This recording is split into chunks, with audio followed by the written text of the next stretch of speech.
근데 감사합니다. 이제 북한은 함선 피선박과 갔다고 하지 않았어요. 여러분들이 도와주지 않고 가만 놔뒀으면 우리는 분명히 그 안에서 들고 일어나서 그 정치를 깨고 바깥으로 튀어나갔겠는데 그 다 평정을 하고, 여러분들이 북한을 다치려면 한 포를 쏴서 구멍을 뚫어주던가 아니면 영접으로 구멍을 뚫어서 배를 무너뜨리게 가라앉게 하셔야 되는데, 오히려 그 배 안에 있는 독재자한테다가 쓰라니 물자를 계속 떼주고 피선박에서 살아가려면 뭐 있어야 됩니까? 물이 있어야 되고, 불을 뗄 수 있는 가스가 있어야 되고, 먹을 게 있어야 되죠. 근데 거기 사는 깡패들은 독재자가 시켜가지고 국민들은 바깥으로 계속 왔다 갔다 하면, 중국을 왔다 갔다 하면 러시아를 왔다 갔다 하면서 계속 러시아가 중국이 원유를 대주고 물을 대주고 식량을 대줘서 살아나거든요. 그걸 못하게 지금 미국이 막는데, 그렇게 해서 그 폐선박과 같은데 원유가 어떻게 가게 하고 식량이 어떻게 가게 하고 물이 어떻게 가게 해서 아야 말려 죽여야 되겠는데, 그걸 중국 아들은 글쎄 뭐 친구지간이라니까 그러다 치고 대한민국은 그걸 왜 자꾸 퍼줍니까? 구멍을 뚫어서 그 함선을 가라앉혀야 거기 있는 국민들이 인질에서 벗어나서 살아나겠는데 왜 자꾸 독재자를 살려주는 거야? 이게야 안타깝잖아요. 나 여러분들 막 믿습니다. 우리 북한하고 이게 전화할 때마다 북한 동포들이 야 전번에 문재인이 대통령 될 때 야 이번에 제발 그 좌파 놈들 대통령 못되게 하라. 아유 우리가 뭐 힘이 있어요. 야 너네 탈북자들 그만큼 나가서는 뭐하냐. 좌파 대통령 되면 우리 또 죽는다. 북한 사람들 이젠 그 사람들도 깨서 이제는 압니다. 여러분들이 알아야 될 게 있어요. 여기 여러분들은 못 사는 사람, 굶주리는 북한 사람들한테 그래도 뭔가 자꾸 보여줘야 된다는데 북한 사람들은 그게 싫어요. 자유가 필요한 거예요. 이명박 박근혜 정부를 왜 우리가 좋아하는지 압니까? 그 이명박 박근혜 정부는 오히려 좌파 정부보다도 우리 탈북자들을 더 덜 봐주지 않았어요. 오히려 직업도 더 뺏었고 감시하고 막 그랬어요, 사실. 그러나 우리는 대북관계에서 볼 때 잘한 거예요, 그 사람들이. 왜? 식량 지원을 하지 말아야 할 이유가 여기 있는 겁니다. 왜 하지 말라구나. 김대중이 기카고 노무현 때는 1년에 수십만 톤씩 막 지원했어요, 쌀을. 그러니까 인민군대 주고, 인민군대 뛰가던 쌀을 당일군들 주고, 보위원들, 여기 국정원 같은 보위원들 주고, 그 다음에 경찰 풀고, 검찰 풀고. 이렇게 해가지고는 국민들이 옴짝달싹 못하게 장마당도 못하게 단속하고 산에다 심어 먹으면 다 뽑아버리게 하고 막 자유를 박탈했어요. 계속 생활총화 나오라고 막 그러고 강연에 나오라 학습 나오라 막 통제했어요. 왜? 그래야 자기 체제를 유지하니까. 근데 이명박 정부 들어서서 월사저치 딱 뛰가면서 일체 미국도 그렇고 대북지원 딱 끊었습니다. 대북지원 끊어서 2달이면 알아봅니다. 북한 사람들이 뭐 전 경제가니까 그런 걸 다 알잖아요. 북한 사람들이 하루에 1만 톤 먹습니다. 국가 배급 규정량 1만 톤. 북한 2천만 동포가 1만 톤을 딱 먹어요, 하루에. 그래서 1년에 400만 톤이면 뭐 배급 다 주면서 괜찮게 먹고 삽니다. 근데 여기서 10만 톤 정도 벌써 안 돼가게 되면 뭐 난세가 나는 거죠. 그렇게 이명박 정부 들어서 1년, 2년, 3년 막 안 주니까 그러면 누가 배급 잘립니까? 군대 배급 어떻게 하죠? 당일군 배급 잘리죠? 안전원 배급 잘리죠? 보위원 배급 잘리죠? 누구만 주나? 본인들만 줍니다. 보위원 가족, 안전원 가족, 내가 출근하는 보위원이다면 내 밑에 와이프 있고 자식들 있고 또 보위원 가족들은 배급을 다 주니까 멀리 농촌에서 지방에서 살던 아버지 엄마 동생들까지 내 한테 와서 다 달아놓잖아요. 우리 가족으로 만들어놔요. 사실은 나하고 와이프하고 우리 가족 아이까지 뭐 넷이던 건데 배급을 주니까니 가족들까지 배급을 주니까니 아버지 어머니 뭐 장인 장모까지 다 와서 우리 집에 붙어서 올려놓으면 배급을 하잖아요. 그러던 건데 대한민국에서 쌀이 안 들어가니까니 나 하나만 출근하라고 배급을 주고는 가족들까지 싹 잘라버렸어요. 그러니까 어떤 현상이 일어납니까? 한 달은 참다가 보위원 당일군 안전원들이 장마당으로 나갑니다. 장마당에 가서 장마당 책임자 오라. 예. 왜 그럽니까? 안전한 동지. 야, 저기 가판 그 자리 하나 좀 좋은 데 달라. 왜 또 그래요? 전번에도 뭐 달라 그러더니 이쁜 계집애 하나 주더니 뭐 또 달라 그래요? 또? 없어요. 맡기는 거예요. 그러니까 아니야. 우리 집사람이 나와야 돼. 우리 집사람 좀 앉히려고 그래. 아니, 안전한 동지 뭐 배급 다 타는데 왜 사모님이 여기 나와요? 딱 그냥 야, 우리 배급 못한 지 벌써 두 석 달 됐어. 이제 다 굶어 죽게 됐어. 그래요? 아이고, 안전한 동지 사모님 나온 다음에 가판 좋은 자리 주지요. 그럼 야, 쪼이라 해가지고는 가판 좋은 자리 하나 마련해 주잖아요. 보의원도 또 그렇게 해서 가족을 낳습니다. 와이프만 나오니까 딸도 나오고 아들도 나와요. 그 다음엔 당일꾼 가족도 나오고 장마당마다. 그 다음에서 또 뭐 합니까? 야, 그 중에서 돈 많이 번 아줌마들, 장사꾼, 돈주들, 안전한 보위원들이 다 알잖아요. 야, 너 좀 와. 왜요? 야, 돈 한 몇십만 원 좀 꺼달라. 전번에도 꺼준 것도 안 갚고 또 달라고 그래요. 그러니까, 그거 갚아야지. 근데 우리 와이프가 장사 나와야 되는데 미천이 없어 그래.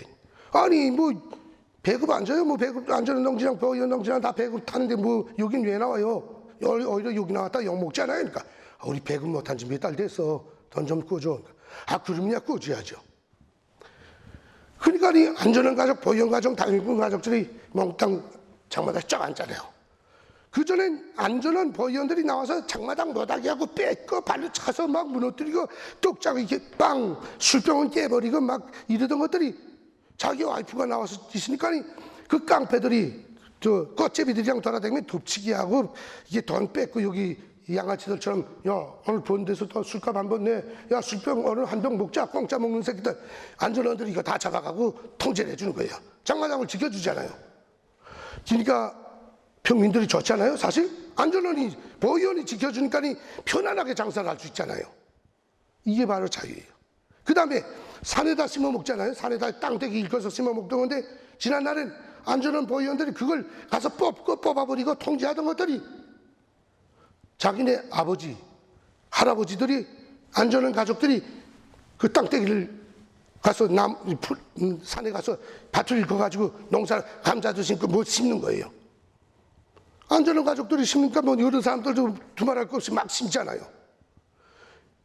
그게 북한의 농토의 20%를 차지합니다. 지금 20만 톤이 나와요, 1년에. 거기서 개인들이 심니. 근데 더 좋은 게 뭔가?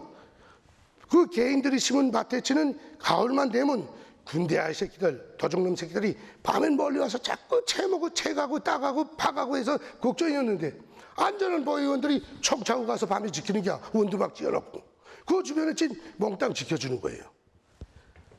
그러니까 국민들이 여기서 쌀 들어가는 게 좋겠어요? 안 들어가는 게 좋겠어요? 근데 여기서 이제 이번에 문재인 정권 들어서 쌀이 들어가니까 안전한 보위원들한테 쌀 배급 주면서 또 원위치 돌려 세워가지고 장마당 간섭하라, 산에다 뭐 씹어먹게 하라, 나쁜 짓 하면 잡아오라, 때리라 막 시키잖아요. 그러니까 북한의 우리 탈북자 가족들은 제발 대한민국에 좌파 정권 서지 않게 해달라고 막 기도드립니다, 솔직히. 근데 여러분들은 교회에서 가서 강의해보면 웃기는 놈들 많아요. 하나님을 섬긴다는 사람들이, 하느님을 섬긴다는 신도들이 천주교, 기독교, 석가모니를 섬긴다는 불교 신자들이 북한은 불쌍한 사람이니까 도와줘야 된다고. 성경 구절에 원수를 사랑하라. 원수가 왼쪽 뺨을 때리면 오른쪽 뺨을 돌리라. 이거 하나를 목사라는 새끼들, 신부라는 놈 새끼들이 몽땅진 좌파들이 깔고 앉아가지고 신도들을 어떻게 교육하나? 그 성경 구절 그대로 교육을 시키는 거야. 근데 여러분들이 모르는 게 있어. 원수를 어떻게 구분하고 마귀를 어떻게 구분해야 되는 걸 몰라. 김정은이는 원수가 아니라 마귀란 말이야, 이건. 원래 공산 마귀야, 이거. 공산 마귀를 왜 원수라고 그래? 공산주의 자본주의, 자유민주주의를 없애기 위해서 생겨난 공산주의 마귀인데 이걸 왜 원수라고 하나 이거야. 여러분들 교회 다니는 분들은 성경 읽어봤으면 욥기 아시죠? 마귀가 하나님 앞에 야, 욥이 너한테 충성하다는데 당신한테 네, 저거 실험해봐도 되겠냐 하니까 하나님이 야, 욥 실험해봐라. 그 사람은 변함이 없다. 그러니까 마귀가 욥을 이렇게 그 큰 재산이 있던 거 재산 다 까먹게 하고 그다음에 그 자식들까지 다 죽이고 욥의 몸에 막 혼대투성이 돼서 막 헐쩍 벗고 앉아서 막 잿더미에 앉아서 이러고 있는데 그 친구들이 가서 야 보라 네가 그렇게 믿는 하나님이 너를 구원해 주냐 이제라도 돌아서라 하는데 욥이 안 돌아서지 않아요. 그때 하나님께서 믿고서 욥한테 모든 걸 자 보라 마귀야 보라 이게 믿음이 좋은 사람이다 하고 욥이 그 전에 가졌던 그 모든 것보다 더 몇십 배를 더 주었고 더 건강을 회복시켜줬잖아요. 그런 것처럼 딱 북한의 김정은이는 대한민국을 테스트하려고 나온 마귀야요 마귀. 근데 그걸 왼수라고 하면서 거기다 계속 포줌을 놓고 갔다는 거야. 응? 대한민국의 교회가 저 천주교 몽땅 이젠 빨갱이들 내가 여기 오기 전 와서 15년 전만 해도 그렇게까지는 안 됐어요. 이젠 중대형 교회는 조그만 농촌 교회는 그런 몽땅 좌파들이 다 빨고 앉았어. 응? 몽땅 큰 대형 교회들은 돈주머니 싸가지고 다 저기다 김정은이한테다 돈 바치지 않으면 지령에 따라서 이 대한민국에 있는 좌파 운동권에다 몽땅 돈 뒷바라지해서 이거 하게 하고 돈 풍풍 쓰면서라니 좌파는 운동하게 될 거면 돈 대준 게 교회에서 몽땅 대주는 거야 이게 성당하고 이걸 알아야 되는 게요. 그 사람들이 돈이 어디서 나와서 좌파들이 그렇게 풍청거리면서 막 쓰면서 사람을 막 끌어다가 쓰는지 압니까? 대한민국 돈을 가지고 대한민국을 멸망을 시키는데 김정은이는 다 대한민국의 후대들을 교육시키는 거 김일성이가 80년대 70년대 중반에 김중린 대남 비서한테다 교시한 게 있잖아요. 야 중린이 오라. 예. 야 이 한심한 놈아. 그건 남조선 청년 학생들 자꾸 아스팔트에만 내다 굴리지 말라. 거기서 똑똑한 아이들을 게다가 교육을 시키라. 교육을 시켜가지고 돈 줘가지고 교육을 시켜가지고 좀 어려운 집 가정 아이들 똑똑한 아이들 골라가지고 매년 교육을 시켜가지고 교육 종교계에 받고 정치계에 받고 법계에 받고 교육계에 박아서 앞으로 20, 30년을 내다보면서 40, 50년을 내다보면서 우리는 남조선 혁명을 봐야지. 혁명이 하루아침에 끝나는 게 아니야. 원대 지원의 뜻을 가지고 혁명을 해야 돼. 지원 뜻을 멀리 두라. 이렇게 할 때 저희는 80년대에 그 교실을 받으면서 빨리 무력으로 확 밀어서 깔고 앉지. 뭘 언제 그 이제 조그만 아이들 언제 교육시켜서 그거 남조선을 뭐 흐물거리게 한다는 게 그때로부터 받고 여기 40년이 돼서 여기 나오니까니 이제 와서 보니까니 김일성이가 얼마나 현명했어요. 그때부터 장학금을 줘서 키운 아이들이 지금은 법계, 정치계, 국회에 보세요. 국회에 몽땅 또라이 같은 놈새끼들 앉았지. 국회의원이게 되면 철저하게 대한민국의 어른이며 학생들이 어린아이들이 따라 배워야 할 선생 될 자격이 있는 사람들이 국회에 들어가야 되는데 대한민국의 어물들은 몽땅 골라다 국회에다 다 잡아주지 않는다. 거기에 깜방 안 갔다 온 놈이 몇 프로 돼요? 솔직히 말해서 35%가 깜방 갔다 온 놈이야. 잘해서 갔든 못 가서 갔든 어쨌든. 응? 그러니까 대한민국에 자라나는 어린이들이 누구를 보고 배우겠는가 이거야. 정치계에 그런 아이들 들어갔지. 그 다음에 전교조를 비롯해서 교육계에 얼마나 빨갱이들이 들어앉았어요. 이제는 탈북자들도 대학에 간 아이들은 우리하고 뜻이 달라요. 왜? 대학에 박힌 교수들이 빨갱이 교육을 얼마나 시키는데 그 교수 뜻대로 하지 않으면 학점을 주지 않아서 졸업을 못하게 만든단 말이야 이제는.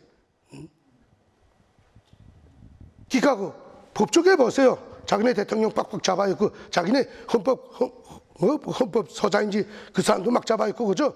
뭐 이젠 정치의 농락물이 막 됐잖아요. 노동계 보세요. 민주노동계 그게 어디 노동 집단입니까? 노동 귀족이면서 정치 양아치 집단이지. 노동계. 종교계 보십시오. 어디 신부다운 게 하나나 있어요. 어디 목사다운 게 몇이 있어요 이제. 옛날에 저 북에서 내려왔던 목사들이 잘못한 게 있습니다. 돈 그렇게 많이 큰 교회에서 많이 돈들을 국민들한테서 헌금을 받았으면 못 사는 사람한테도 자꾸 먹으라고 쌀만 주지 말고 한 교회에서 1년에 몇 명씩이라도 교회에서 돈을 대줘서라니 거기서 가서 똑바른 아이들을 교육시켜가지고 자기 후대 목사들도 좀 만들어 놓고 또 거기서 키운 아이들이 나가서 새로운 교회들도 만들게 하고 그 다음에 거기서 키워서 정치가들도 만들고 좀 교육가도 만들고 이렇게 해야 되는데 목사들은 돈 받아가지고 몽땅 먹는 데다 써버렸단 말이야. 못 사는 사람 살린다 하면서라니 못 사는 집에 쌀 싸주고 윤탈 싸주고 사회단체들 와서 좀 달라면 그것도 제주면 낫내게 하고 말이야. 그러다가 마지막엔 김종일이한테까지 돈 주머니 외고 와서 이게 바치고는 거기서 계집애 하나 끌어안냐 보고는 또 목이 메스라니 직설도 못하고 있고. 이건 내가 어쩌나 여러분들 욕만해서 미안한데 참 너무 답답해 그래. 그때 키워낸 그 김일성 장학금이라고 소위 말하는 그 김일성 장학금이 누구 돈인지 압니까? 대한민국의 대기업들 돈, 교회 돈들 여기서 후원하라고 지원하라고 지정 내려와서 여기서 빨아가지고 여기서 후원해가지고 여기서 한 거예요. 김일성이가 무슨 돈이 많아서라니 자기 돈으로 여기서 교육시키겠어요. 여러분들이 대한민국 국민들이 번 돈으로 대한민국 좌파 간첩들을 여러분들이 키운 거예요 사실은. 지금도 대한민국이 북한이 60, 70년 전에 박은 간첩들이 여기 무슨 박지원이요 뭐야 그 아무것도 아닙니다. 그 사람들 그 북한이 박은 간첩 아닙니다. 북한이 박은 간첩들은 애국자로 가정하고 기업가로 가정하고 그저 힘없는 노인으로 가정하고 집에 쫙 앉아서 다 나타나지 않습니다. 절대로 그 사람은 이름도 없어요. 다 뒤에서 끈당기고 저주라 해서 그게 깊이 박혀있는 거첩입니다. 그 사람들은 좌파로도 안 나가고 우파 애국자로 가정하고 또 애국자로도 안 나서고 정치계 전혀 안 하고 돈 버는 사람 기업가 아니면 그저 평민을 다 가정하고 앉아서 국정원이 저는 분명 위험하고 북에서 내려온 사람이라는 걸 알면서도 활동을 안 하니까 잡지 못하게 된 거야. 그러나 뒤에서는 몽땅 끈저주를 해서 다 하잖아요. 뭐 통일혁명당 사건, 인혁당 사건 하는 게 다 그 간첩들이 뒤에서 조작해서 만들었지만은 잡힌 거는 김종태요 무슨 누구요 다 잡힌 거는 대한민국 사람들 흡수된 사람들만 잡혔지 그 뒤에서 진짜 그것을 조직하고 추동한 사람 거첩들은 안 잡혔다 이거예요. 북한에는 아직 그 거첩들의 가족들이 수만 세대나 중앙당 11가 대상으로 고급 대우를 받으면서 살아가고 있다는 걸 알아야 됩니다. 이렇게 해서 뭐 제가 말은 남북관계라고 탈북자가 바라본 남북관계라고 제목을 달았지만 제가 대한민국에 와서 보고 듣고 관찰했던 걸 참 안타까운 심정으로 토로를 했는데 여러분들이 제 말을 듣고 그대로는 다 듣지 마세요. 뭐 저 정신병자처럼 꽥꽥 거는데 들을 말이 있다 없다 평가를 해도 좋고 그건 뭐 말은 내가 했지만 평가는 여러분들이 권리에다 맡기는 거니까. 그러나 삼자가 보는 데는 틀림이 없어요. 여러분들은 지금 위험한 불돌 위에 올라앉았어요. 지금 트럼프가 어떻게 움직일지는 모르잖아요. 트럼프가 내일 아침이라도 훅 끌어내가면 여러분들은 모레 아침부터는 피리링내 나는 그 칼맛을 봐야 될 겁니다. 나 같은 건 뭐 두말할 것도 없고. 근데 그래도 하나님이 계시고 또 애구하는 여러분들이 계시기에 대한민국은 그래도 꿋꿋하고 앞으로 건강할 것이라고 보면서 제 강의는 오늘 여기서 마치면서 질문을 우선 받겠습니다. 감사합니다.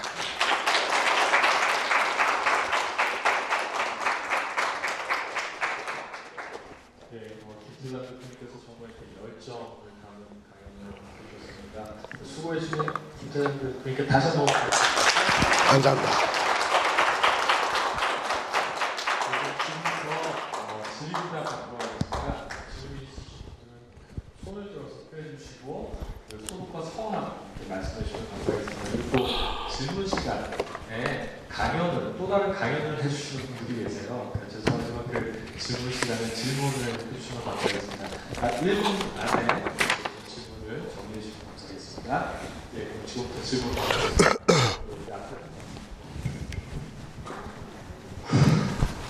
선생님 감사합니다. 감사합니다. 잘 들었습니다.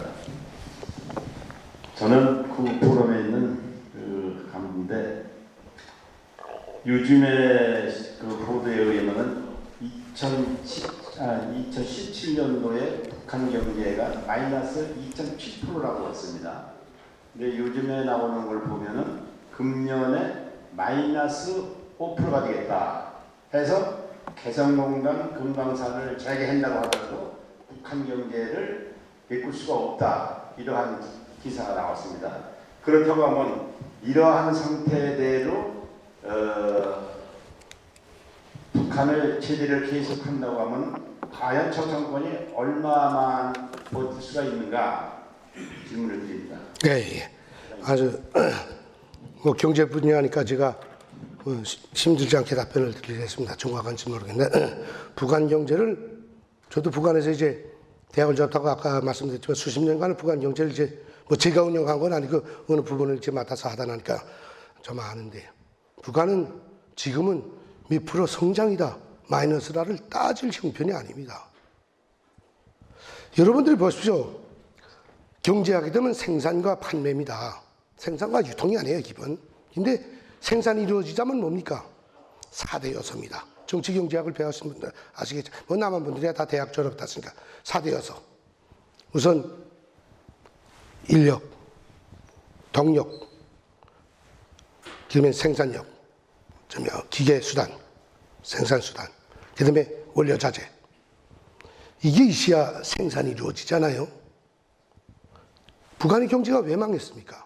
첫째, 인력은 있습니다. 인력 자원은 뭐 개성공단 돌려본 분들 아시지만 인력 자원은 이 지구상에서 최고의 고급 인력들이 북한에 가득해요.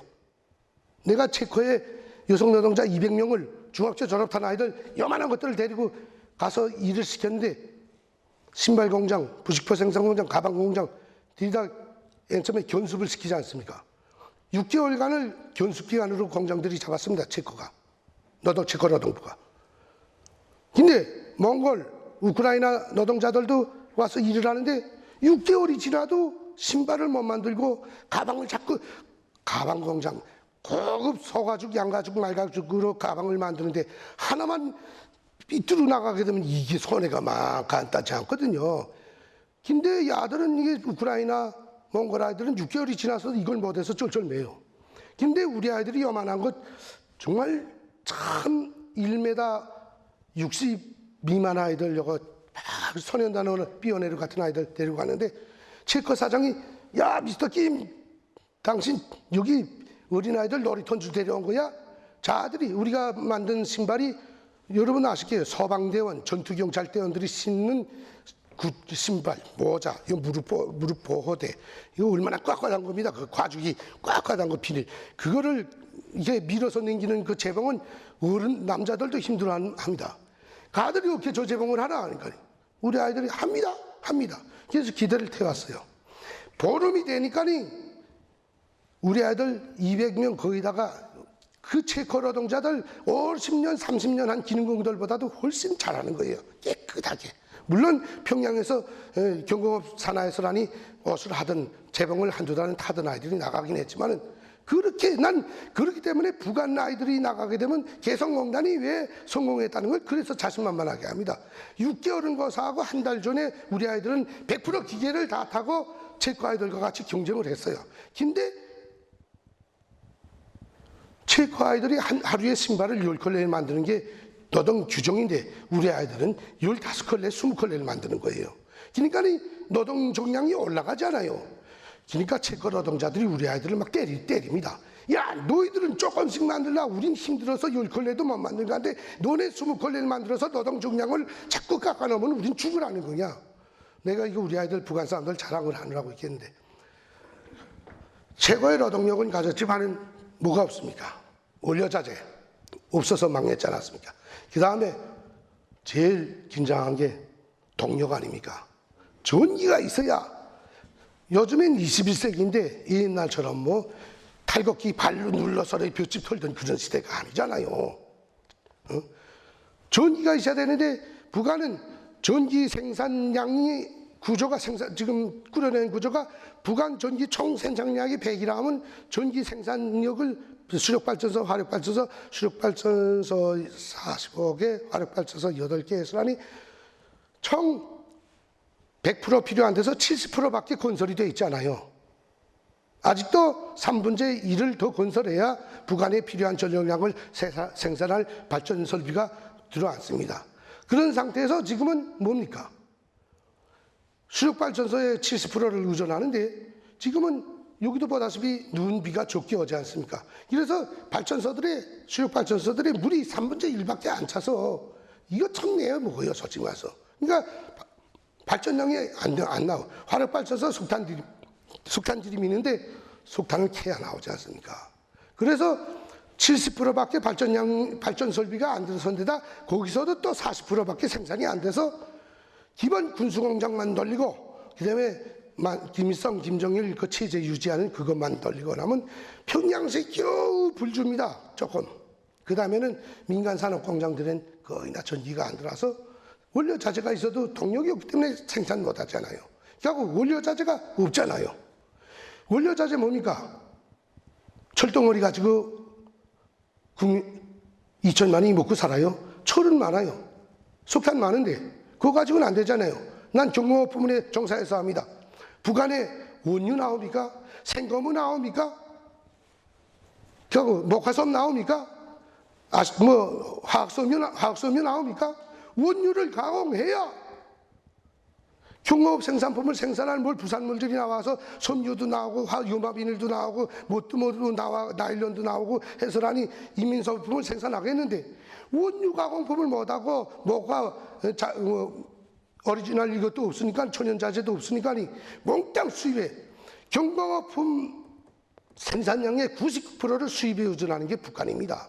신발도 100%, 생고무는 100% 수입에 신발 생산해서 수입 안 하는 게 오직 운동화의 그 알루미늄 운동화 눈, 그거 하나 자체를 찍어내고는 100% 수입합니다.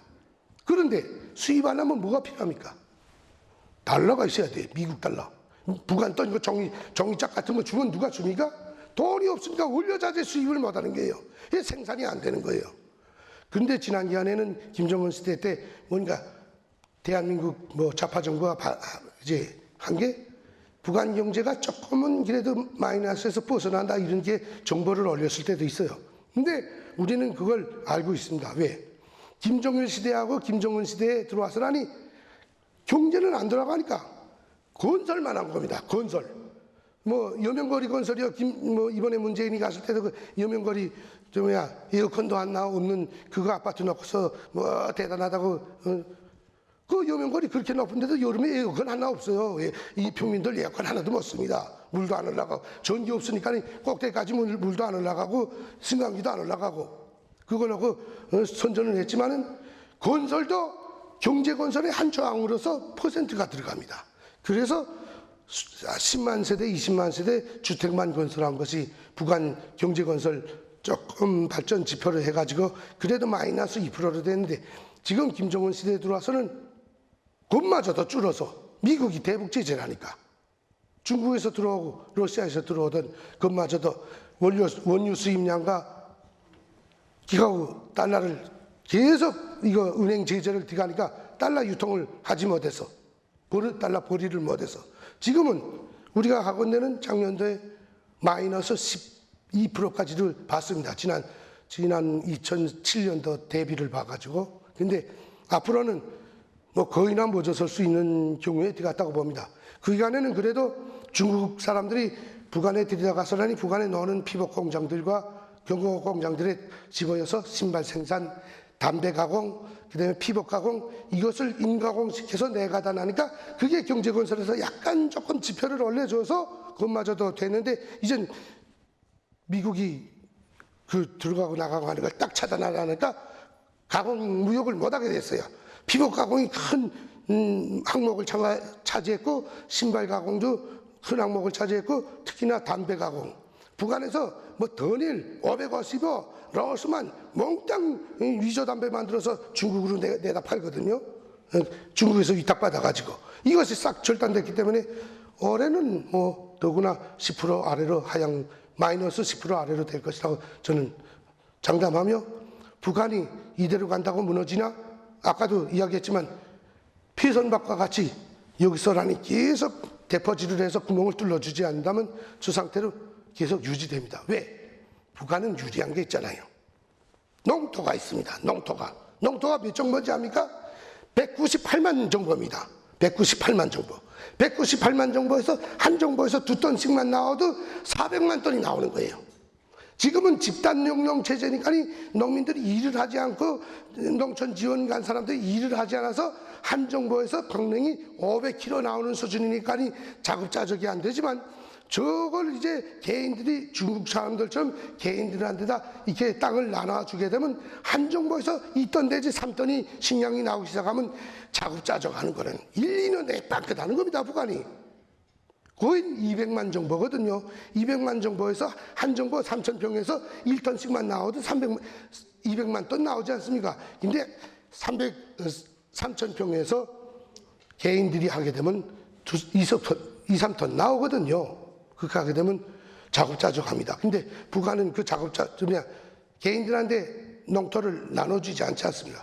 그래도 그거 가지고 겨우 벌어먹고 또 아까 말한 대로 여기서 지원만 안 주면 산에다 심어먹는 개인들이 가진 농토가 20만 정도가 지금 추정되는데 거기서 나오는 알곡 가지고 개인들이 해서 먹기 때문에 공업은 하락하고 생활 수준은 막 피폐해지고 뭐 좀 최고로 한심한 나라로 살아가지만은 가만 놔두면 정부는 몇 년 동안 계속 갑니다. 그러다 이제 여기서 지원 주지 않고 저 정부가 계속 흔들거리기 시작하면 자체 내에서 군부가 들고 일어나든가 국민들이 들고 일어나서 자스민 혁명식으로 정부를 뒤집어 엎는 거는 뭐 내일 모레 된다고는 우리는 보지 못합니다. 지금까지 이래도 여기서 도와준 뒤끝이 있기 때문에 거의나 10년은 봐야 되지 않겠냐.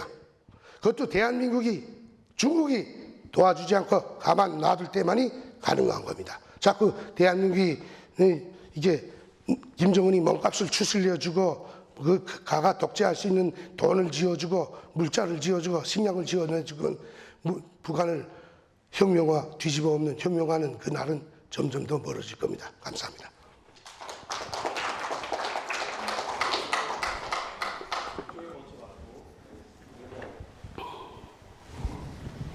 네, 그 아까 총화에 대해서 말씀을 하셨고 또 방금 그 내부 공기나 이런 북한 공개에 대한 부분들에 대해서 좀 궁금한데요. 그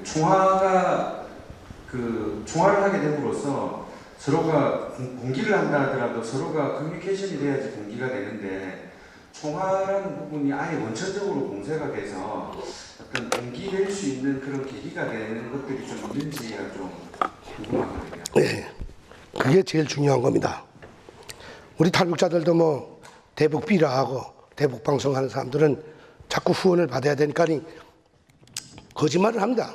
야, 이제 2, 3년이면 무너진다 하는데 우리 같은 사람들은 개소리 말라. 10년 내에 안 돼. 하고 욕을 합니다. 왜? 이자 선생님 말씀 맞습니다.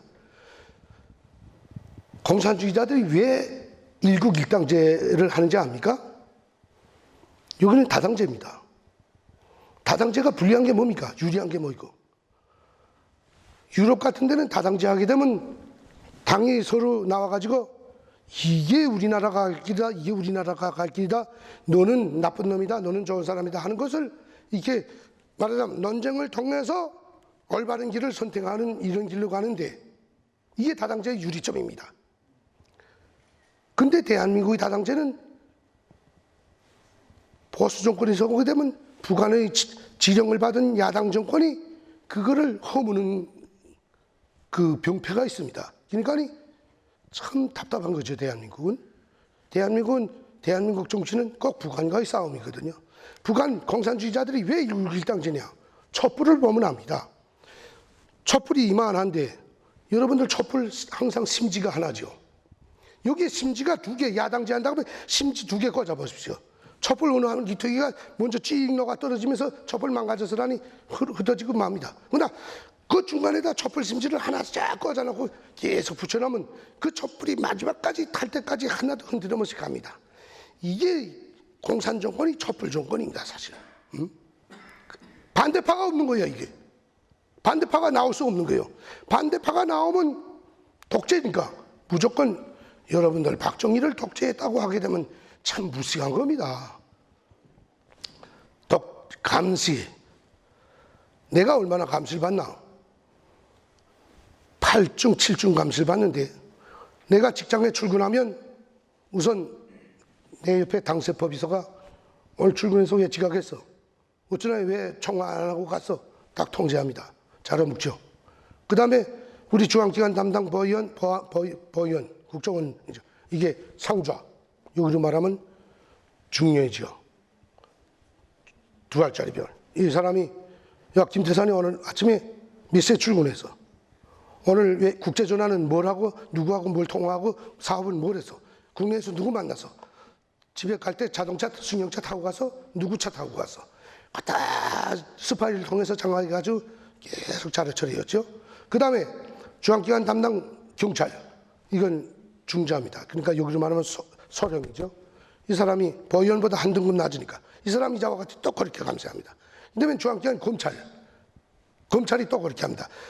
제 직장에 출근하면 네 사람이 나를 매일 내 전화한 거, 출퇴근한 거, 발언한 거, 사람 만난 거, 내 사상 역량, 특히나 나 같은 건 외국에 나갔다 오면 외국에 나갔다 온 다음 날부터 누구를 만나서 술을 먹고 무슨 말을 했고 무슨 선전을 했고 하는 걸 쫙 자료 정합해서 내가 말 한마디라도 잘못했으면 다음번에 해외 나갈 때는 그 보위원회 사인이 안 되게 되면 난 못 나갑니다, 영원히.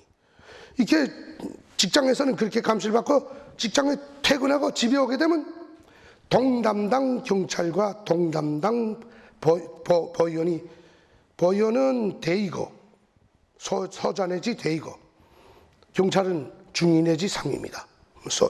이 사람들이 자기 로메르 스파이를 통해서 야 나는 해외에 계속 다니니까 감시가 더 세죠.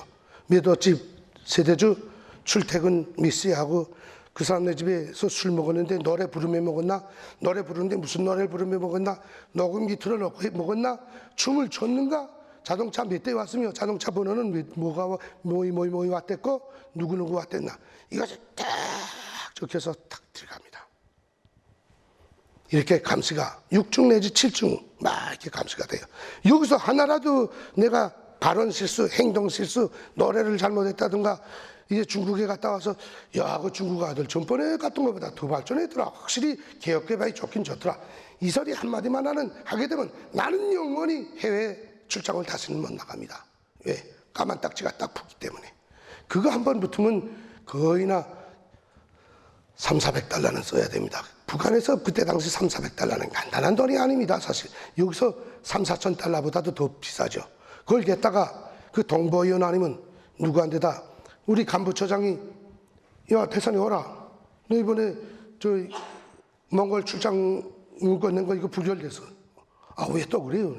야 너 그 동네에 가서라니 동보위원하고 사업 좀 잘하라. 거기서 제기됐잖아. 이거 사인 받으러 갔다 못 받았잖아. 딱 지는 거예요. 야 이게 또 제기됐네.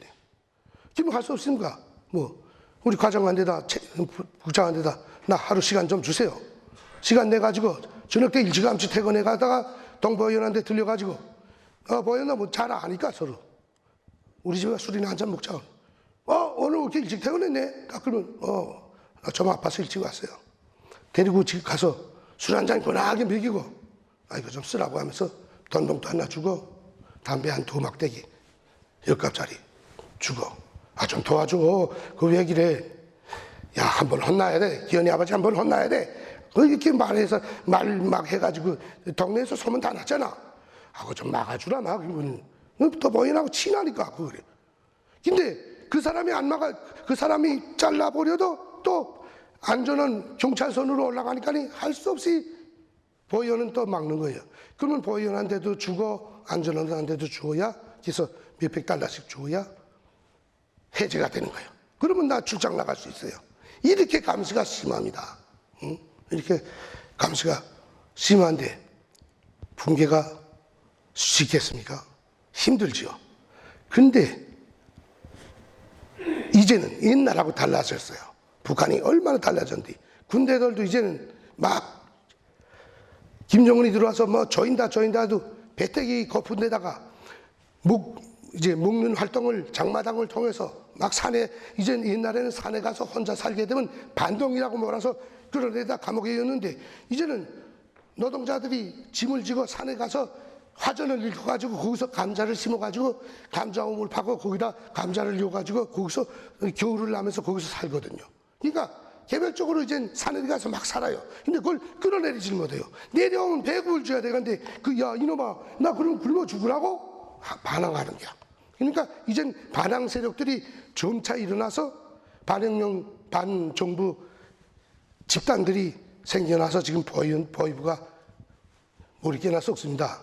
솔직히 말해서 이젠 군부 내에서도 그렇고 민간 내에서도 이게 안 되는 것 같지만 친척지간에 가족 간에 그래도 이게 화합이 되는 게 있어요. 솔직히 말해서 아무리 밀정들이 있다고 그래도 이게 되는 거 있고 그러니까 앞으로 그게 점점 커가면서 어떤 모멘트가 일어나게 되면 이제 확 하게 되면 군부가 하나 둘가 들고 일어나다가 부관 체제로 봐서는 참 어렵지만은 그나 다른 나라 같으면은 내일 모레라도 될 수 있다고 나는 장담하겠는데 부관 정보 체제로서는 벌써 군당 책임비서, 도당 책임비서, 군수, 도지사, 사단장, 군단장만 되게 되면 뭡니까?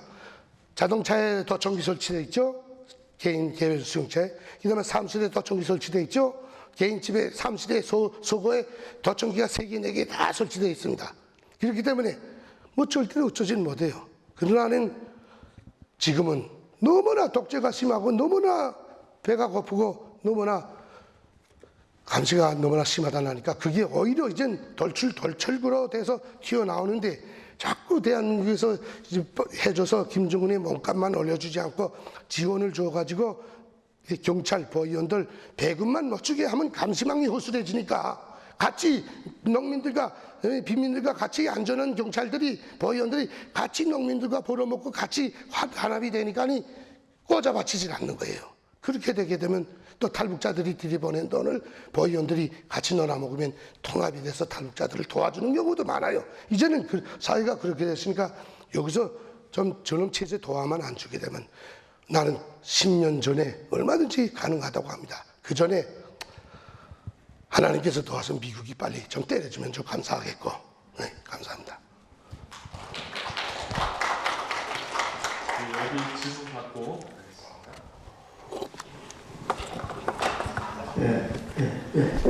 말씀 감사합니다. 제가 그래도 2가지는 좀 질문 드려야 될 것 같은데요. 제가 예전에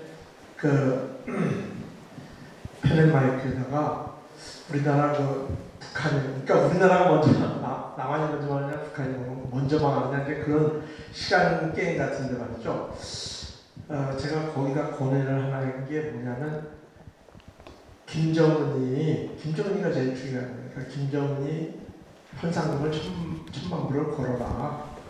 그러면 김정은이가 주위 사람들 아무도 못 믿게 되고, 결국 혼자서 외롭게 정신병 걸려서 죽지 않겠냐. 그래야 되겠는데, 박상학 대표한테 얘기하니까 안 될 거라고 퇴짜를 더라고요. 그래서 과연 그게 정말 좀 안 되는 얘기인지 하나고요. 두 번째는 김한솔이가 이제 임시정부를 만들었다 그러는데 임시정부가 아니라 그게 망명정부를 만들려고 하는 건데 임시정부라는 말 뜻을 오해하고 있는 것 같은데 그게 어느 정도 시야를 먹힐 수 있을는지 좀 탈북자 입장에서는 그거를 제가 얘기해 주시면 좋겠습니다.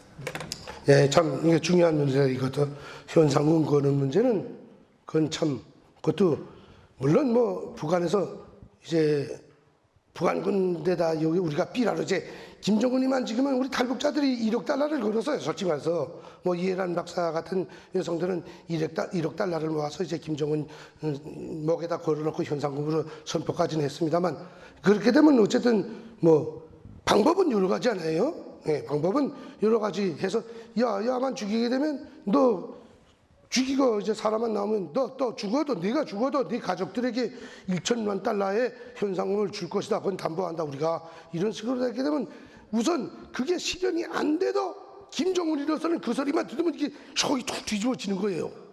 미치는 거죠. 자기가 위대한 수령이다, 위대한 태양이다, 뭐 민족의 영웅이다, 민족의 어버이다, 막 이렇게 되는데 내 뭐가지 현상금 딱 걸렸다고 하게 되면 이게 정말 이 혈압이 그 뚱뚱한 돼지가 이제 혈압이 태져 죽을 수 있어요. 그거는 되든 안 되든 이자 피선박에다 대포질을 하는 거나 똑같은 겁니다. 그 대포 한 방, 105mm 대포를 한 방 꽝 쏘는 거나 더 큰 이력을 가지고 있습니다. $10,000가 안 되더라 절자 주든 안 주든 간에 그걸 선포할 필요는 있어요. 감사 아니지고. 그 다음에 요즘에 세간에 현수되고 있는 이 김한설이 무슨 임시정부, 우리 탈북자로서 참 개 같은 소리인데, 참 반가운 소리면서도 개 같은 소리인데, 그러면 앞으로 4대 동안은 4대를 또 김씨 가문의 왕조를 또 내세우고 또 하라? 우리가? 이 김태산은 그런 건 그렇잖아요. 아니 김정은이 싫다고 그래서 아니 김한솔이 내세우면 4대 김씨 가문 4대를 내가 떠받들여야 되는데, 김한솔이가 물론 뭐 대사라니 이제 개혁 개방을 하고 뭐 어떻든 간에 우리는 그 3대를 내려면서 내가 왜 고향에서 못 살고 여기까지 쫓겨와서 살아야 하는 그 원한은 정말 뼈에 사무쳐요. 그러니까 아니 김한솔이를 내세워서 무슨 망명 정부를 세우고 갔다고 하는 거는 이거 딱 중국 아들이 한 짓 같은데, 우리 알아요. 중국 아들이 옛날에 탈북자들을 좀 고위급 탈북자들이랑 뭐 이렇게 군부에서 온 탈북자들이랑 막아가지고 저 밑에 광동성 쪽에다 내다가 뭐 중국에다 앞으로 친중 정부를 세우겠다고 훈련을 시키고 있는 걸 압니다. 이번에 이거 김한솔이 나온 거 보니까 이거는 난 미국이나 어디 딴 데서 뽑아간 줄 알았더니 이거 중국 아들이 한 짓이라고 우리 탈북자들은 이렇게 찝는데, 김한솔이 내세워가지고 앞으로 김정은이 망한다며 김한솔이 내세워가지고 망명정부 설립했다고 들어오게 되면 북한 사람들이 몽주리를 다 때려 죽이고 마는 거죠. 야, 너 이 새끼, 너 할아버지, 너 아버지가 우리한테 저지른 죄가 뭔데 이 새끼 네가 와서라니 우리를 지도해 조그만 거에 꼭대기 피도 안 마른 놈 새끼. 이러면서 우리 그 반대하는 거예요. 그 다음에 망명정부 이거는 세우는 거 좋다. 근데 왜 김한솔이를 내세워? 그거 내세운다고 해서 북한 사람들이 지지할 것 같은가? 오히려 더 반감을 조성하잖아요. 그래서 우리 탈북자들은 일제 거기에 대해서 글을 내가 쓸까 하다가서라니 더러워서 안 쓴다고 글 안 썼습니다. 한마디로 말해. 이제 여기 문재인 대통령 그만두고 문재인의 아들이 도망쳤던 게 들어와서 문재인의 딸, 문재인의 사후가 들어와서 대통령 한다면 여러분 인정하겠어요? 말도 잽도 안 되는 소리 아닙니까? 솔직히 말해서. 김한솔이가 북한 국민들을 위해서 한 게 뭔데? 김정은이가 무슨 저기 나가서 10몇 살 때 스위스 나가서 공부 중학교 때 망나니 피우면 담배 피우면서 공부 몇 년 한 거 가지고 개방할 것이라고 믿었던 놈들도 오산이었는데, 김한솔이 나가서라니 뭐 한 거 있어서 앞으로 북한의 수령이 됩니까? 우리 그런 건 기카고 무슨 망명정부예요. 지금 대한민국 한계 정부로서 구성돼 가는데 뭘 망명정부? 망명정부 구성하려면 대가리 내밀고 현 정체를 밝히고 망명정부 대통령은 누구, 부대통령은 누구, 국방부장은 누구 발표를 하고 선포를 해야지.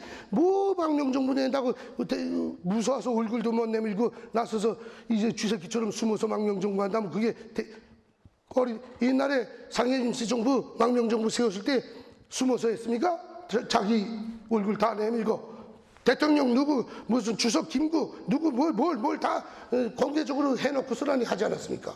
이 사람들도 망명정부 하려게 되면 뒤에 숨어서 말만 하지 말고 몽땅 망명정부 내각을 발표하든가 망명정부 정강을 발표하든가 전략을 발표하든가 돼야 되는데 그저 김한솔이 소리만 내세우고 하니까 오히려 우리 탈북자들은 그닥 흥미를 가지지 않고 반발감을 좀 가집니다. 이상입니다.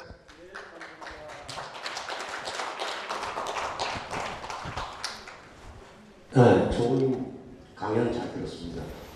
아까도 말씀하셨지만 잘못된 두 정부가 계속 도와주는 바람에 북한의 몰락을 지연시켰다고 하셨는데, 만약에 지금 사태에서 북한의 지원을 딱 끊는다면 혹시 우리 남쪽의 우리 국민들은 김정은이가 도발을 일으키지 않을까 하는 남침을 하지 않을까 하는 걱정을 하고 있는 사람이 있습니다. 근데 제가 말씀드리고 싶은 것은 지원이 끊어졌을 때 그 군부들이 견디기 힘든 최악의 상태에 있을 때 김정은을 제거하는 쪽에 더 비중을 둘 것이냐, 아니면 남침을 하자 하는 쪽으로 비중을 둘 것이냐의 생각이 좀 있고요. 또 하나는 아까도 대외 지원이 끊어지면 북한 군부나 지도 세력층의 빈곤은 예상되는데 북한 주민들은 자급자족의 형태로 생존을 유지할 수 있겠지만 그 생존이 핍박되다가 보면 에이 전쟁으로 남한을 넘어가자 하는 그런 생각을 갖고 있는 북한 국민들도 있지 않겠나. 그랬을 때 군부가 자체 내부를 반항하는 쪽이냐 남침을 하는 쪽이냐 또 북한 주민은 남침을 원하는가 하는 그런 거에 대한 견해를 좀 말씀해 주시죠. 네, 이런 견해가 지난 기간에도 대한민국에서 많았습니다. 근데 또 욕을 합니다. 와서 보니까 아니 대한민국 분들이 참 겁이 많아요. 근데 어처구니 없는 겁이 많아요. 겁이 많아요. 보니까 아니 김일성이 죽었을 때도 야 이거 김일성이 죽었대. 이거 이 새끼들 천외로 올 거 아니야? 여러분들 아버지 국부 죽었는데 아버지 죽었는데 옆집에 쌈 걸려 가는 사람 있을까요? 우리 집에 초상 났는데 이 옆집의 새끼들 때문에 죽었어 하고 옆집에 때려가는 사람 있을까요? 아니잖아요. 북한에서 그런 건 생각 한마디 말해 북한 사람들은 남조선 밀고 나가자는 사람 한 명도 없어요. 네, 명심하십시오. 명백합니다. 군부가 이제 들고 일어나서 남한을 밀고 나오거나 아닙니다. 군부가 누굽니까? 군부는 어떤 특성이 있어요? 군부는 오직 양아치들은 이 조폭들은 의리에 죽고 우리에 살고 한다고 하지만 군부는 명령에 죽고 명령에 삽니다. 북한 사람들은 대한민국하고 특징이 있어요. 대한민국은 정부가 흩어져도 또 도지사가 도청이 없어져도 국민들은 하나도 흐트러지지 않아요. 왜? 자기 힘으로 벌어서 자기 힘으로 먹고 사는 터전을 다졌길래. 누가 시켜서 살아간 게 아니라 자기 능력으로 살아가는 거기에 훈련되고 적응된 국민이기 때문에. 근데 북한 사람들은 김정은의 지령을 받아서 도위원장들이, 군위원장들이 또 노동당 세포비서들이 조직하는 데 따라서 딱 인형과 같이 움직이던 사람이기 때문에 꼭대기에 딱 제거해버리게 되면 한순간에 딱 굳어집니다. 거기서 우리가 야 남조선 밀고 나가자 이렇게 선동할 사람도 누구도 없고 따라갈 사람도 누구도 없어요. 군대 특히나 꼭대기에서 명령이 없으면 남조선으로 총불이 돌린다. 인민군대 이제는 좀 다 텄습니다. 절대로 오히려 인민군대는 장교들한테 군관들한테 그럽니다. 뒤에서 야 전 못대들 놀지 말라고라. 금방 전쟁할 것 같은데 뒤에서 총알 맞아 죽지 않았으면 가만둬 없대 있으라. 이젠 군인들 수준 이수준 돌아갔어요. 솔직히 말해 장담하건대 탈북자들 다 물어보십시오. 군인들 무슨 장군님을 위해서 목숨도 바치자 무슨 결사대용어 뭐 옛날에 이거 외치던 때는 이제는 훨씬 지나갔어요. 왜? 지금은 권한의 행군을 거쳐서 장마당 세대가 벌써 20, 30년 되다 나니까 그때 아이들이 몽땅 군대에 들어와서 당은 우리 아버지 어머니를 살려주지 못했다는 거. 돈이 우리를 살렸고 이제는 입당도 필요 없다는 거. 이걸 느꼈기 때문에 인민군대는 오히려 여기 사람들이 들어오고 전쟁이 일어나면 총불을 저쪽으로 돌릴 사람들이 8, 90%입니다. 물론 김정은이가 건재해서 야 막으라 뭐 돌려가라 하면 여기로 총불을 쏠리겠지만 그쪽 없어지게 되면 절대로 대한민국을 향해서 총을 쏠 군대는 하나도 남아있지 않습니다. 그러니까 군대 장교들도 왜 자기 병사들을 전쟁에로 내몰아서 다 된 판인데 자기 병사들 살려서 빨리 집으로 돌아가면서 목숨 살려줘야지. 자기 병사들 사단장이면 사단장이 자기 병사들 전쟁으로 내몰아가지고 무슨 참화를 보겠다고 전쟁터로 내몰았습니까? 군대 장교들도 절대로 대한민국하고 싸움하는 것을 바라는 사람은 없습니다. 오직 김정은이한테 그저 매우다 나니까 명령에 사는 사람이다 나니까. 그래갖고 북한 국민들 어려우니까니 남조선으로 나가자 이렇게 생각하지 않겠는가? 아닙니다. 먹고 살기 어려운 사람은 누가 싸움 안에 나오라고 그래도 안 가고 오직 먹고 살려고 하지. 배때기 부를 때 다 뭐 데모하고 나가지. 배때기가 아프게 되면 그거 안 나옵니다. 도적질할 생각 하디 남조선에 목숨 내걸고 여기 무슨 나와갔다고 뭐 군 백성들이 총도 없는 거고 들고 나올 것도 없고 절대로 북한 국민들은 그러나 명심할 것은 노래 지난 2년에 김대중 노무현이 문재인이 퍼줘가지고 우리 가족이 굶어 죽게 하고 우리가 그 독재 밑에서 이렇게 오래되도록끔 독재를 연장시켜준 그 죄 많은 앞으로 꼭 북한 국민들이 물을 겁니다. 나 같아도 이제 명단을 딱딱 작성해서 앞으로 구제는 꼭 하나씩 찾아다 다 아우지 탄가에다 잡아요. 그 물을 겁니다 나는. 응?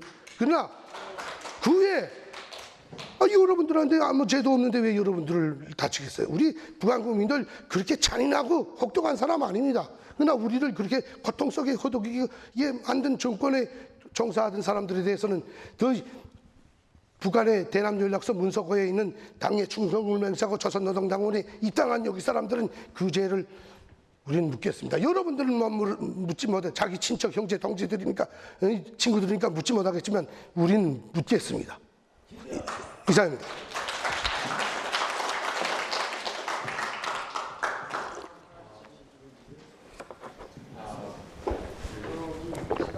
이거 다음번 강의 있잖아요. 제가 질문하고 싶은 게 있는데 이건 좀 한번 이제 정면으로 좀 부딪혀봐야 될 문제인데 아마 여기 오셔서 많이 아까도 강연하실 때 뭐 강연하시니까 뭐 안기부가 시켜서 하는 대로 강연하는 게 아니냐 이런 사람들이 꽤 많은데 이런 사람들이 이 무시할 수 없는 숫자거든요. 아무리 못 잡아도 수백만 됩니다. 압니다. 제가 보기 이런 사람들 도저히 교화가 불가능해요. 예, 압니다. 이런 사람들 어떻게 처리하면 좋겠습니까? 한번 이거 말씀해 보시죠. 노골적으로. 네, 그거 간단합니다. 간단하다고 해서 뭐 이제 여기다 잡아서 처리할 수는 없는 거고. 암은 있지 않습니까? 뭐 비유법을 안 했습니다. 비근하지만 비유법이 있습니다. 암을 물론 약을 먹어서 고친다는 암도 있지만 그러나 암을 퍼져나갔으면 원 근원지 종자 덩어리부터 암 뿌리를 뽑아버려야 없애지 않습니까? 병을 완전히 고치려면 병의 그 근원을 뽑아버려야 고칠 수 있는 겁니다. 이제 선생님 말씀하시는 바대로 대한민국의 북한을 추종하는 것은 이번에 정부가 조직한 3.1절 행사에 전국적으로 동원된 거 맞죠? 그 사람들 다 거기 부릅니다. 한마디로 말해서 애국자가 되려면 그 오후에 오후에 태극기 흔들 때 나왔어야 되는데 오전에 동원된 사람들은 대체적으로 나는 뭐 어떤 사람들은 10만 20만 무슨 소리야. 선생님 말씀 맞습니다. 100만 몇백만 됩니다. 이걸 어떻게 정산하냐? 여러분들 손으로는 정산 못합니다. 어떻게 정산한다? 원 근원지를 파헤쳐야 됩니다. 누구? 북한입니다. 중국입니다. 북한 김정은이만 싹 없어지고 북한 독재 정권만 없어지면 대한민국의 좌파는 끈 떨어진 갓신세입니다. 끈 떨어진 갓. 갓은 여기 있긴 이게 매서 해야 이게 유지되는데 끈 하나만 딱 끌어버리면 갓 이렇게 손으로 잡고 다니겠어요? 안 되잖아요. 북한 김정은 정권 독재 정권 말하자면 지령하는 정권만 없어지면 대한민국 파견된 간첩들도 지령을 못 받으니까 움직일 수가 없는 겨. 자기를 시켜주고 자기를 받아줄 그 사람이 있어야 되는데 그 사람이 없어지고 그 조직체가 완전히 없어지게 되면 대한민국의 고첩들이게 되면 딱 자기 정체를 더 숨기고 나는 몰라 하고 망명하든가 없어집니다. 그러면 죽을까봐 무서워서 조기를 추종하는 임정석이나 박지원이 같은 이런 자들부터 벌써 그 사람들은 미국에 다 집 쌓아놓고 있잖아요. 솔직히 말해서 이만한 놈들 다 뛰잖아요. 상관없습니다. 여러분들 힘으로는 정복 좌파 청산 못합니다. 이제 왜? 너무 뿌리가 깊이 박았기 때문에 너무 많기 때문에. 아니, 그게 제 말이죠.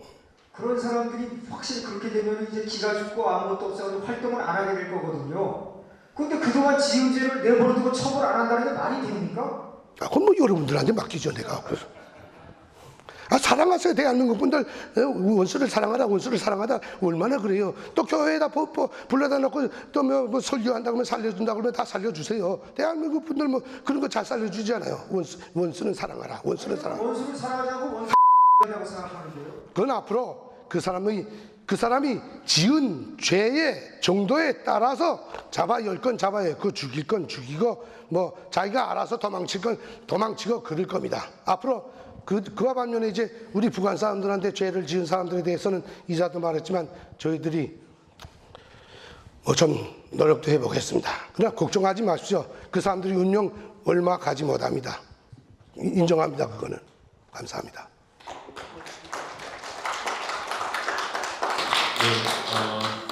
제 시간이 좀 지나서 마지막 질문 하겠습니다. 이게 질문을 좀 사전에 준비해 주신 분들이 계시고 또 이렇게 개별적으로 전달해 주신 분들이 계신데 북한에서 5.18에 관한 영화 님을 위한 교양식이라는 영화를 보셨는지, 그리고 또 그 영화의 주제곡 님을 위한 행진곡이 북한에서도 이걸 부르고 계신지 궁금하시다고 이렇게 묻는 분이 계셨고, 이 노래를 민주화운동의 주제곡인 것처럼 대한민국에서 이렇게 부르고 있는 현실에 대해서 어떻게 생각하시는지 이런 질문을 주셨습니다. 그리고 함께 문의를 좀 드리면은 김태선 대표님께서 5.18에 관해서 다른 곳에서 이렇게 말씀을 하시면서 광주 사태 현장을 거의 실시간 방송으로 북한 현지에서 직접 보셨다는 발언을 하셨는지 모르겠는데 이분께서 이렇게 적어주셨는데요. 5.18 이슈에 대해서 북한 특수군 문제에 대해서 이게 우파 진영 내부에서도 견해가 좀 많이 갈리고 하는 좀 이렇게 예민한 이슈이긴 한데 여기에 대해서 좀 아시는 대로 설명해 주십사 질문을 하신 분이 계십니다. 마지막에 5.18 문제인데 참 지금 좀 민감하죠. 5.18 소리만 하게 되면 7년을 감옥에다 쓰려는데 살인자보다 더 많이 때리더라고 보니까. 근데 또 나도 감옥에다 쓰려였겠는지 모르겠는데 그러나 나는 아는 것만큼 이야기를 하는 거예요. 여기 와서 먼저 보내 또 그만큼 기자들을 통해서 증언도 해줬고 5.18의 임을 위한 교양곡 이거 영화는 제가 못 봤어요. 왜? 외국에 나가 돌아다니니까 그때 나온 영화는 못 봤고 임을 위한 교양곡 노래는 우리 탈북자들도 부를 줄 아는 사람들 많습니다. 이게 그것도 북한에 들어와서라는 김일성한테 대단히 황석영인가 북한에 들어와서 참 북한에서는 매우 애국자로 또 받는 황석영, 그다음에 작곡가 누구야? 윤희사, 그다음에 지금 여기 살아있는 정유규현 사재단의 이 문가들은 몽땅 문제가 있어. 그러고 보니까 여기 문가 누구 있는지 모르겠어. 죄송합니다만은 어쨌든 문세가 그것도 또 문가구만. 어쨌든 문가들은 다 문제가 있네. 문제가 있어서 문가인가? 어쨌든 다 님을 위한 교양곡은 부르고 있고, 그 다음에 5.18에 대한 거, 이거 말해야 필요 있겠어요? 이자초 선생님 말씀하더나, 지금은 너무나 좌파가 득세하니까니 5.18 문제 들고 일어났죠. 그저 딴 거 없어요. 뿌리를 캐서 정북 좌파 뿌리를 캐서 청산해 버리기 전에는 5.18 문제 아무리 우파가 들고 일어나야 이거 해명 못합니다. 오히려 야들은 그렇게 되게 되면 마지막엔 막 잡아요다가 그것도 안 되게 되면 아마 뒷걸 먹어서 테러까지 서슴지 않을 거예요. 솔직히 말해서. 테러까지도. 근데다가 우파 쪽에서도 그걸 옹호하는 자들도 있고 5.18은 철저하게 북한이 개입했습니다. 나는 자신 있게 단언합니다. 근데 문제는 어떤 탈북자가 이제 600명이 정규군 600명이 내려왔다고 해서 이제 그게 정말 정규군이 줄을 씌워서 분계선을 뚫고서 아니 줄을 서서 이렇게 내려왔다고 생각하는데 웃기지 않아요. 여러분들 대한민국 하나 침투하는 거 600명 침투하는 거 북한이 모조리하고 북한 복장 입고서라니 분계선으로 보란듯이 바다로 이렇게 600명을 줄 세워서 들어오겠어요? 청년을 통해서라니 일본을 거쳐서 거기 여권 가지고서라니 한 30명 들어오고 다른 데로 들어오고 바다로 들어오고 분지선으로 들어오고 대한민국에 일단 들어와서 몸만 감추면 누가 증명서 구매를 하나 합니까? 건물을 하나도 합니까? 김태산이 여기 와서는 15년 동안 큰 기업사랑 다 돌아다니는 봤는데 증명서 하나 버전은 너무 없었고 어느 호텔에 가서 잘 때 어디서 왔고 왜 왔고 증명서 받고 경찰서에 등록하자는 사람 하나도 없었잖아요. 간첩들이 활동하기가 세상에서 제일 만만한 데가 대한민국인데 600명 같은 거 6,000명도 막 김태산이요 대한민국에 우리 온 가족을 데리고서라니 체코에서 떠나서라니 프랑크푸르트 갔다 와서 루프탄자 타고 여기까지 북한 비자 없이 온 가족을 데리고 북조선 여권 가지고 인천공항에 들어와서라니 1시간 동안을 인천공항 구경 다 하고 우리 와이프는 북한의 가족 자식 두고 와서라니 눈물 쫄쫄 흘리고 1시간 동안을 앉아 울고 있는데도 대한민국에 그 어느 누구도 나한테 와서라니 왜 왔으면 어디서 왔으면 왜 웁니까 소리를 물어보지 않았어요. 내가 그 검색대에 가서 여권을 보이면서 자수를 해가지고 들어왔어요. 솔직히 말해서. 응? 그렇게 뻥 뚫린 대한민국인데 이 북한 정상분들 600명, 60명 들어오는 거 아무것도 아닙니다. 전라도 앞바다에 있잖아요. 전라도 뻥 뚫린 데입니다. 전라도 앞바다에 배 들이대고서라니 어부라고 해가지고서라니 어부들 다 입혀가지고 와서 척척척척 부리게 되면 한국에 나가 있는 거 몽땅 간첩인데 요즘엔 간첩 신고하면 간첩이 전화 받잖아요. 그런데 600명 그거 가지고 근터 걸지 말고 저는 뭐 600명 그건 진짜 모르는데 대남연락소 아이들이 침투해가지고 보니까 이 폭동이 저조하게 진행되니까 꼭대기 보고들이 갔어요. 그러니까 김정일이가 그래? 야 이제부터 너네는 한쪽에만 개입하지 말고 중간에 서서 무기거리를 습격해가지고 무기를 구입해가지고 절반은 계례군복 입고 절반은 3인복 입고 양쪽으로 갈라서 군복을 입은 자는 3인들을 쏘고 3인복을 입은 자는 군대를 향해서 쏘라. 그렇게 해서 둘을 맞붙여서 전국적인 데모로 일어나게 하라. 그렇게 지령이 나왔어요. 그러니까 이 아들이 그 머리 긴 아들 있잖아요. 사진에 가들 지금 대한민국 그때 내가 30살이었는데 지금 이 정도인데 그때 그 사람들이 지금도 그 머리 길고 총 빼들어 타고 자동차 타고 돌아다니는 사람들이 광주에 살아 있어야 되는데 한 명도 없잖아요. 지금 없잖아요. 근데 자동차 공장 습격해서 차 뺏은 사람 하나는 안 나왔잖아요.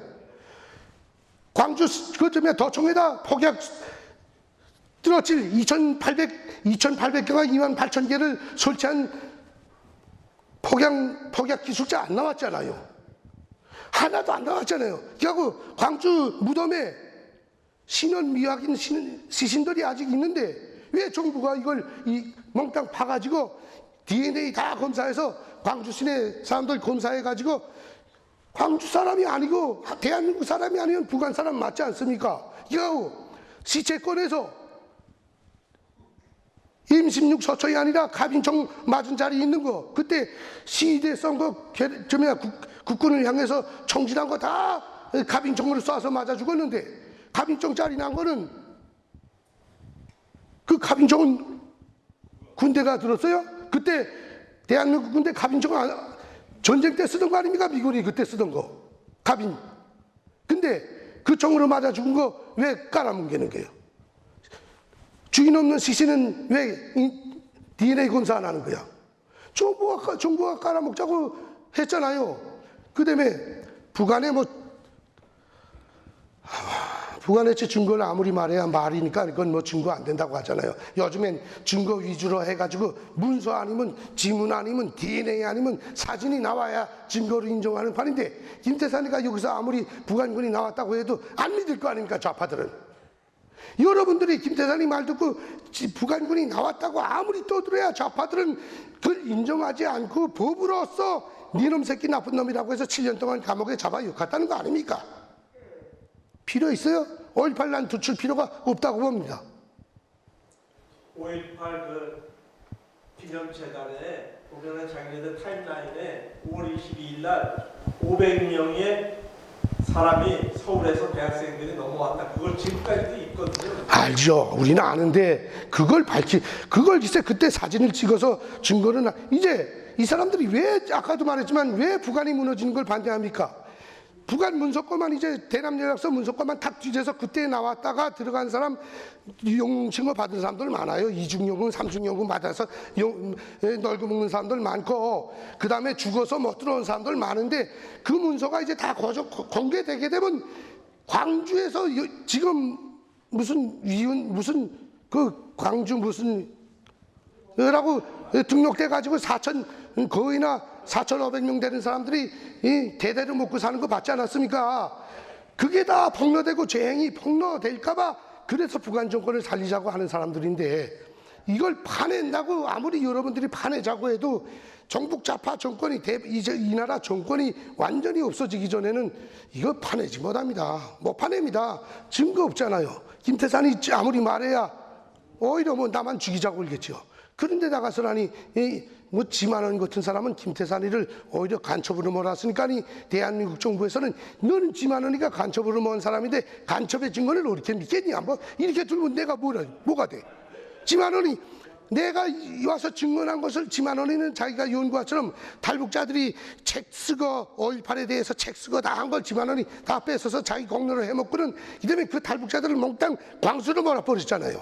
이게 김태산이가 증언해주다가 야 지만원 씨 그건 아니다. 탈북자들이 지금 6살 때 9살 때 아버지 어머니 배에 있을 때도 여기 내려왔냐? 나이상 따지게 되면 지금으로부터 35년 전이면 그는 이제 6살 9살인데 그때 광수로 내려왔냐? 그거 따지면 아니다 보니까 김태산이 네 놈도 광수라는 거야. 야 그건 무슨 소리냐니까. 너 이제 광수 밝힌다 하더니 한 주일 만에 밝힌다고 그러더니 내 얼굴 같은 모상을 그 사진에서 못 찾아내니까 그 한 주일 만에 그 글을 지워버리고는 김태산이는 대한민국 서울시에 박힌 특수 간첩 이렇게 명명해버렸잖아요.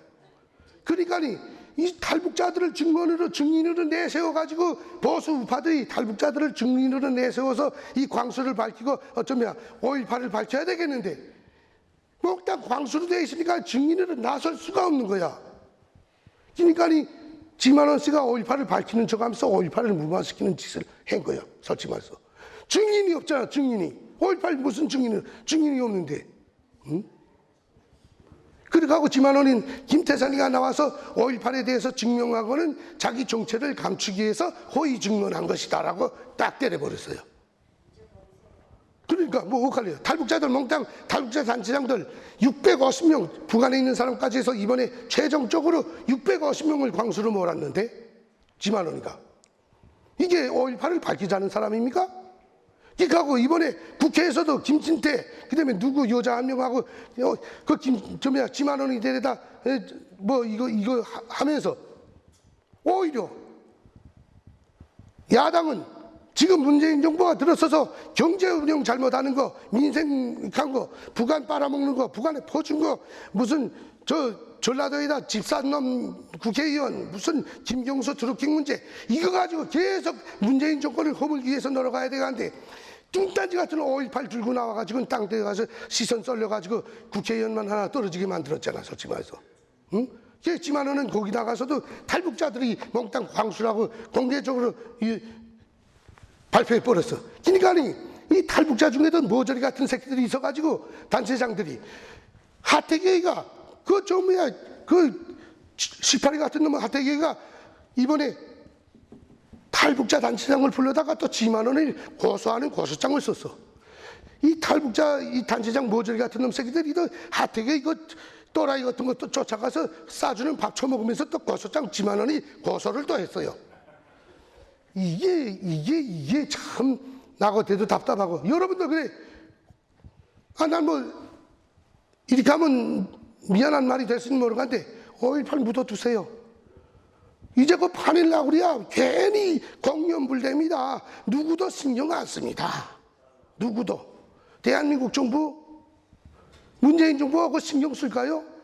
정부가 법으로 공권력으로 딱딱딱 눌러버리는데 그러면 5.18 들고 일어나자고 내일 아침에 서울시 광장에서 5.18 문제 까자고 들고 일어나서 나오라고 하게 되면 기업활동하던 사람들 아주머니들 밥 까마 바쁘다가 밥 주고 버리고 달려나올 아주머니 몇 명이 되며 사장님들 기업 다 문 닫고 서라니 5.18 깨자고 나온 사람 몇이나 될 것 같아요?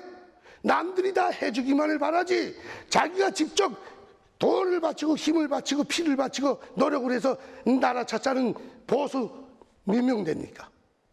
남이 다 해주길 바라지 않아요. 그러니까 안 된다는 거예요.